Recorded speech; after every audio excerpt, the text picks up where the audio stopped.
तुझे क्या मिल जाता, किसको क्या मिला है?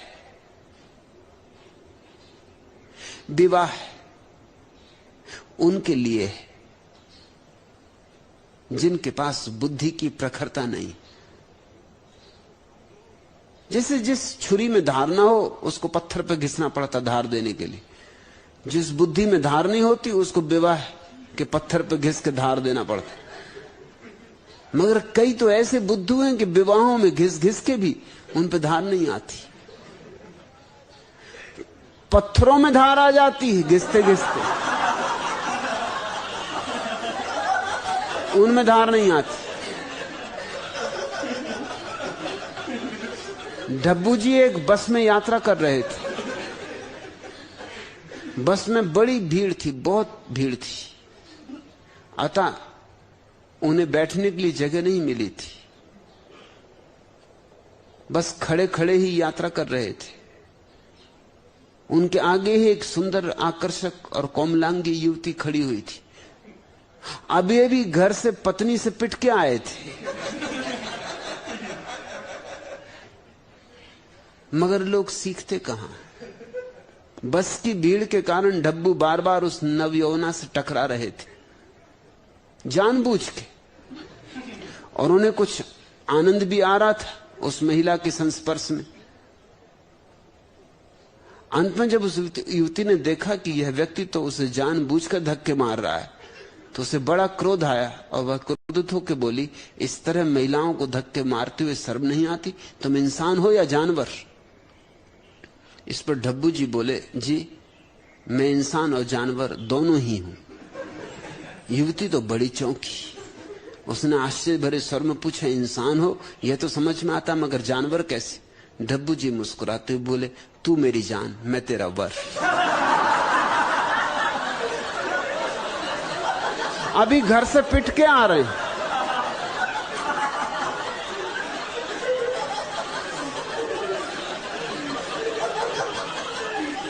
लेकिन कुछ लोगों में बुद्धि आती ही नहीं।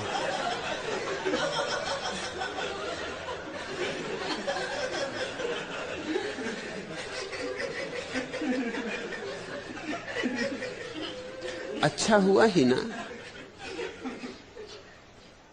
सन्यास का मार्ग प्रशस्त हुआ, और ज्यादा देर मत कर सन्यास लेने में, अन्यथा पिताजी तेरे कोई दूसरा जानवर खोजेंगे।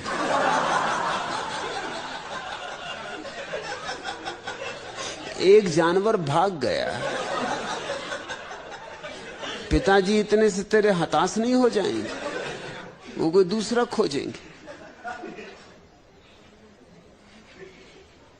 तू तो समझ की झंझट मिटी, हो गया विवाह और हो गई बात खत्म। विवाह ही करना हो तो परमात्मा से करो, जुड़ना ही है तो उससे जुड़ो, फेरे ही लेने हैं तो उसके साथ, गांठ ही बांधनी है तो उससे। यहां पागलों से गांठ बांध के भी क्या होगा? इन पागलों के साथ और मुसीबत होगी। खुश हो, लेकिन बहुत खुश भी ना हो जाना, क्योंकि कभी कभी खुशी भी बर्दाश्त करना मुश्किल हो जाता है। नसरुद्दीन ने तीसरी शादी की। नई दुल्हन के हाथ का बना खाना जब पहले दिन खाया तो सारा मुंह, जीभ, ओंठ, गाल, गला और यहां तक कि दांत भी कड़वे होठ। किसी तरह उस सब्जी के कौर को वह निकल गया। सोचा कोई बात नहीं।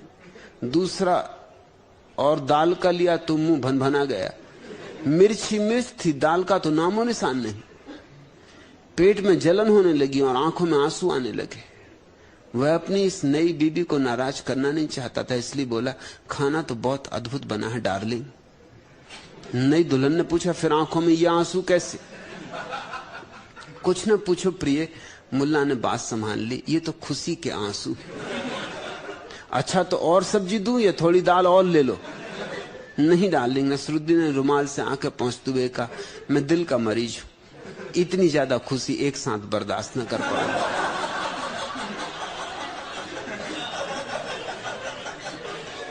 अच्छा हुआ ही ना, लोग आएंगे संवेदना प्रकट करने, हंसना, और तू उनसे संवेदना प्रकट करना कि दुखी हो तुम कि तुम्हारा जानवर न भागा।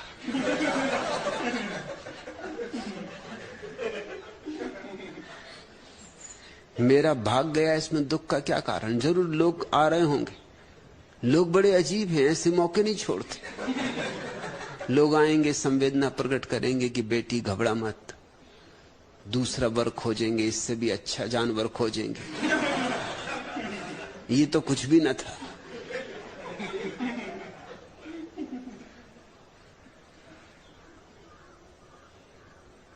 वो सोचेंगे कि बहुत बड़ी दुर्घटना घट गई तेरे ऊपर। तू हंसना और उनसे कहना कि कोई चिंता ना करे, मैं नहीं छूट पाती, शायद तेरे थोड़े लगाव थे उस युवक से, इसलिए तू छूट नहीं पाती उससे। वो युवक खुद ही भाग गया, उसका धन्यवाद कर। अपनी झगड़ालू बीबी से तंग आकर मुल्ला नसरुद्दीन ने एक दिन कहा, तुमसे विवाह करके मुसलमान होते हुए भी मुझे हिंदुओं के धर्म ग्रंथों में श्रद्धा उत्पन्न होने लगी। श्री रामचरितमानस में बाबा तुलसीदास ने सच ही कहा है, ढोर गंवार शूद्र पशु नारी ये सब ताड़न के अधिकारी। रामायण की इस चौपाई में मेरी भी पूरी श्रद्धा है, गुलजान बोली, क्योंकि 5 चीजों में से मैं तो सिर्फ नारी ही हूं, बाकी 4 तो आप।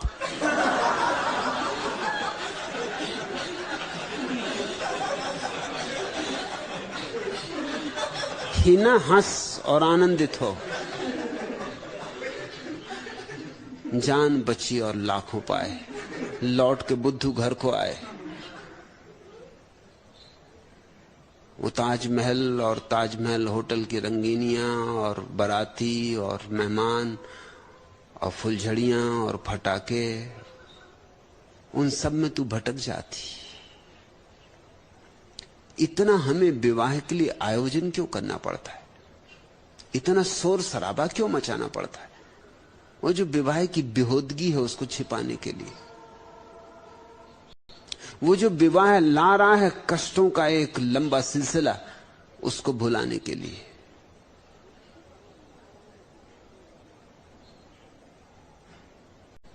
दूल्हा को बिठा देते हैं घोड़े पर, जो कभी घोड़े पर नहीं बैठा, उसको कहते हैं दूल्हा राजा। पहना देते हैं मोर मुकुट, कपड़े पहना देते हैं सम्राटों जैसे, फूल मालाओं से लाद देते। घोड़े पे बैठ के अकड़ के वो सोचता, आहा क्या जिंदगी शुरू हो रही।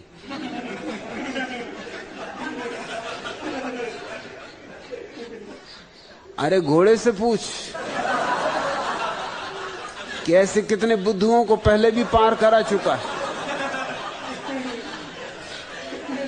इसलिए तुमने देखा कि भारतीय फिल्में, शहनाई बजी, घोड़ा चला, बारात निकली, बैंड बाजे बजे, पंडित पुरोहित ने मालाएं पहनाई और एकदम से दी एंड हो जाता। क्यों एकदम शहनाई बजती है और फिर दी एंड, अंत आ जाता? उसका कारण है कि उसके बाद की कथा कहने योग्य नहीं है। उसके बाद जो होता है उससे भगवान ही बचाए। जया, तू तो चिंतित नहीं है, मुझे पता है, लेकिन तेरी चिंता बेटी के लिए स्वाभाविक है। तू तो जीवन के अनुभव से सीखी है, परिपक्व हुई है। तुझे तो एक प्रौढ़ता मिली, वही प्रौढ़ता तो तुझे मेरे पास ले आई है। उसी प्रौढ़ता ने तुझे सन्यास के जगत में प्रवेश दिलवाया। और दूसरों का सन्यास इतना कठिन नहीं है जितना जया का है, क्योंकि जया के पति सन्यास के दुश्मन है। इसका मतलब है कि कभी न कभी सन्यासी होंगे। दुश्मन है इसका मतलब मुझसे नाता जुड़ गया है, सोचते हैं मेरी, विचार करते हैं मेरी, गालियां देते मुझे, चलो गाली के बहाने, लेकिन मेरा नाम तो लेते हैं। उस नाम में खतरा है। ऐसे सोचते रहे तो वो नाम घर कर जाएगा। होंगे सन्यासी एक दिन, मगर जया को जितना कष्ट दिया जा सकता है, एक बार तो घर से ही निकाल दिया। तो कोई महीने 15 दिन जया आके आश्रम में रही, बिना कुछ लिए दिए घर से बाहर फेंक दिया कि अगर सन्यासी रहना तो इस घर में नहीं रह सकती। तो जया जानती है कष्ट, लेकिन जया उसके लिए भी राजी थी। तो तुम सोच सकती है हिना कि पति को छोड़ने को राजी थी तेरी मां, बच्चों को छोड़ने को राजी थी तेरी मां, जिनसे उसका बहुत प्रेम है, तुझे छोड़ने को राजी थी और तेरे लिए उसका बहुत लगाव है, लेकिन सन्यास छोड़ने को राजी नहीं थी। तो जो जिंदगी ने नहीं दिया है वो सन्यास ने दिया होगा। अच्छा हुआ तू सन्यासी बन। और जब जया को तेरे पिता नहीं हरा पाए तो तुझे क्या हराएंगे? थोड़े परेशान होंगे, शायद ना भी हो। शायद तेरा सन्यास उनके जीवन में भी रूपांतरण का कारण बन जाए। निमित्त क्या बन जाए कुछ कहा नहीं जा सकता।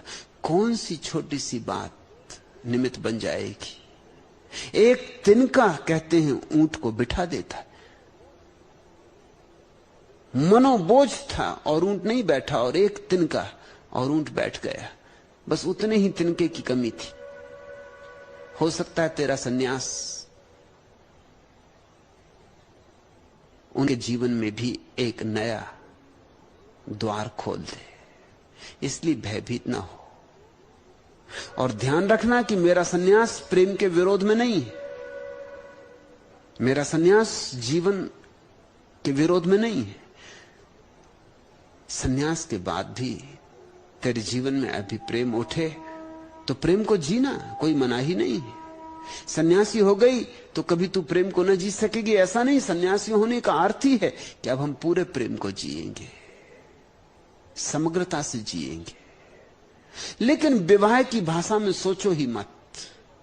अगर प्रेम की छाया की तरह विवाह घट जाए तो एक बात है, लेकिन यह आशा छोड़ दो कि विवाह के पीछे प्रेम चलेगा। विवाह के पीछे प्रेम नहीं चलता। विवाह से प्रेम का क्या संबंध है?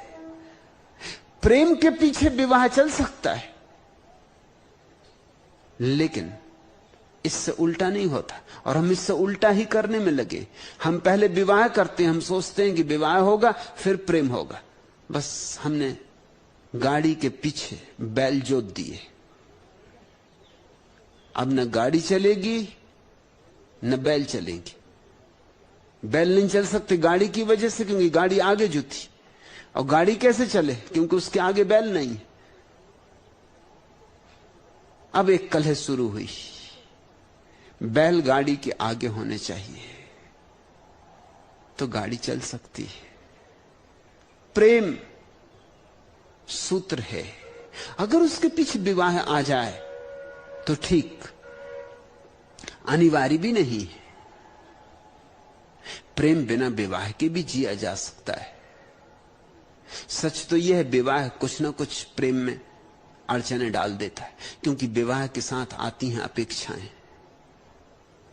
विवाह के साथ आता है आग्रह, विवाह के साथ आता है एक दूसरे पर दावेदारी का रुख, विवाह के साथ आती है राजनीति कि कौन मालिक, कौन प्रमुख। पुरुष समझता है कि वो खास है, स्त्री में क्या रखा है, स्त्री तो नरक का द्वार है। और पुरुष समझता है वो बलशाली है, इसलिए स्त्री को दबाने की हर चेष्टा करता है, मालकियत जमाने की पूरी कोशिश करता है। उसी मालकियत जमाने में प्रेम मर जाता है।